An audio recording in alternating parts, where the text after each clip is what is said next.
Assalamualaikum warahmatullahi wabarakatuh para penonton yang setia. Jadi seperti yang kita lihat, ini adalah lahan yang dikelola oleh guru kita Abi Ismail untuk ditanam kacang tanah.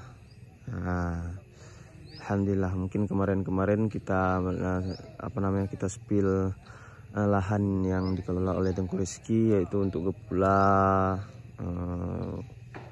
bayam dan rumpun.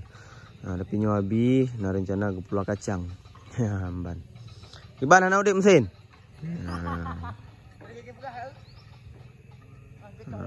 Bek le menyu hanjit bek. Ya, ban nah. Jadi yang dikelola oleh Abi Ismail, alhamdulillah. Jadi lain nasid lagi Tengku Riki, Tengku Fakrun nasid ke pulang. Ku Fakrun Fakrun.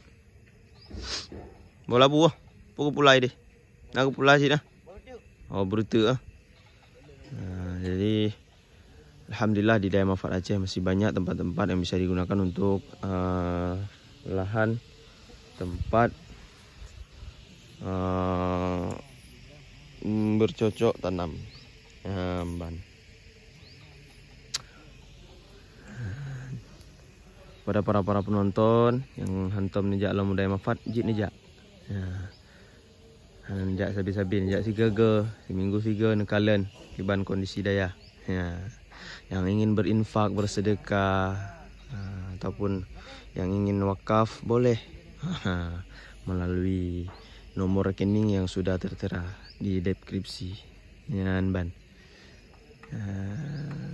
Apapun itu, yang ingin bersedekah ke santri boleh, ke daya untuk ini misal kemaslahatan daya boleh, yang mau wakaf boleh juga. Ban.